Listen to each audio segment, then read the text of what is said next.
Night falls. The sea smells like salt, but the beach smells like something else. Fish and desperation. A woman stands at the edge of the dock.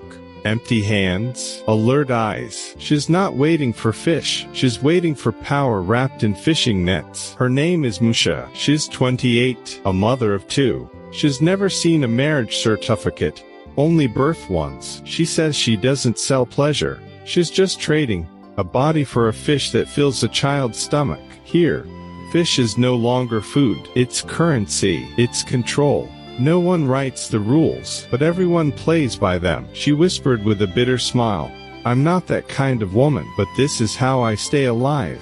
Is this her choice, or a contract she was forced to sign, with hunger as the pen? This isn't a story about sex. It's about how society weaponizes hunger. The ocean in daylight looks calm, but in the fishing villages of East Africa, peace is an illusion. In Kenya, Uganda, and Malawi, a fish isn't caught. It's handed out, and only to those who are allowed to receive it. Fishing rights are held tightly by male fishermen. Food doesn't come from the sea, it comes from permission. The 2025 FAO report says it plainly.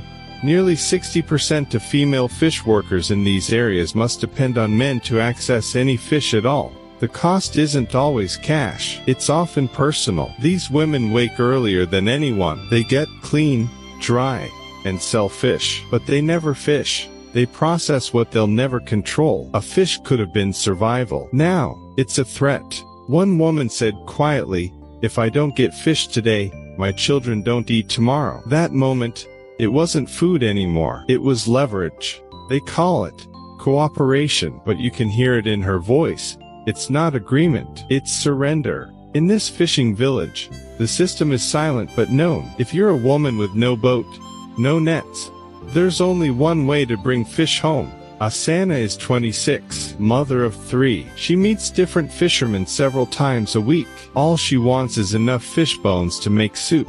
She says, "If I say no, my kids won't even get broth tomorrow." This isn't about pleasure. This is about survival. It's not an exchange. It's entrapment. At first, it felt like an unspoken deal, a night for a fish. But soon, it became structure. Those who refuse are left out.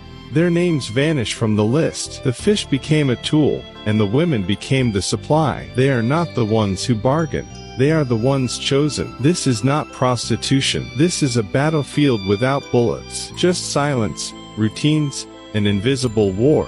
It's not that they refuse to work. It's that they were never allowed to choose. In the fishing villages along East Africa, a girl's path is mapped before she can even speak. Not to school, but to the kitchen.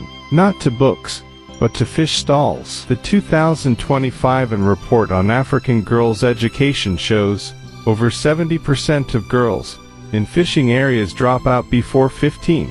1 in 4 has never set foot in a classroom. You might think they can't read because they're lazy, but the truth is, they never got the chance. While boys sit in classrooms at sunrise, girls are gutting, washing, and drying fish by the sea. They understand work. They don't understand freedom. Education isn't just about learning. It's about being seen as someone who matters. But when girls become mothers and laborers, before they finish childhood, they're locked out of any future they could choose. They're not avoiding work. They've been assigned to one kind of work for life. They're not refusing dignity. The system never offered it.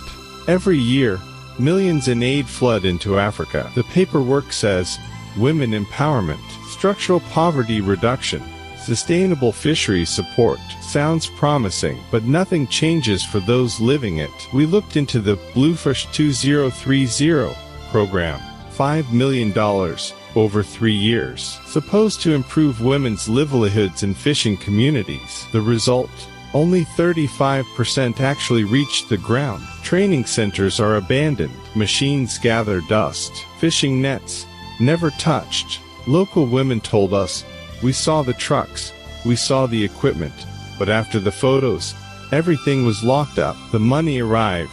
The impact didn't. For project heads in 3 years, each came with press releases. Each left with silence. Meanwhile, the same women, using the same torn nets, living the same unchanged lives. The issue isn't funding. It's a system that turns governance into performance. Who checks the outcomes? Who follows the money? Who's held responsible when nothing happens? This isn't just an African story, it's global. When aid becomes branding, and success is measured in paperwork, not people, the real question isn't how much was spent, it's whose life actually changed. She stood in front of me, smiling faintly. It wasn't seduction, it wasn't shame, just something numb, almost polite. I gave her 3 fish. She started undressing. I couldn't lift my eyes. She wasn't doing it for me. She was doing it to survive. We're all poor here. We hate ourselves sometimes. But mostly, we hate the sea that trapped us. She didn't want this. I didn't either. But if she doesn't do this, her family won't eat. I'm not a monster. She's not that kind of woman. We just don't have better options. Sometimes she laughs. The kind of laugh that tries too hard to make it all seem okay. The harder she laughs, the sadder I feel. She's taking off her clothes, but it feels like I'm the one being skinned. People say it's a fair deal, fish for a body, but is it really? One girl said, I didn't want to undress, but the fish lost its scales first. That says it all. This isn't a market, it's a hierarchy, where silence equals control. The power isn't in the act, it's in who controls access to survival. A researcher once said, the ticket isn't in her hand, it's in the fishing net, in the scale, in the man who says, I'm not going out today. They didn't choose this, the world chose them for it. What's being traded isn't bodies, it's the right to eat, drink, stay alive. This isn't about desire, it's about who gets to say, no. You have the freedom to choose what you eat, but she doesn't even have the right to choose who looks at her. On the other side of the world, countless women are stripped of choice, forced to trade their bodies just to survive. They are not statistics or headlines. They are living, breathing people who will live through tomorrow. We cannot ignore this reality, nor can we cover it up with indifference. Right now, several organizations are on the front lines, giving voice and fighting for their rights. You will see the contact information of 3 goes on the screen. They need your awareness and support. Please hit like, not for this video, but for the women who no longer have to change their color. Every action is the first step toward change. Thank you for listening, and thank you for standing with them.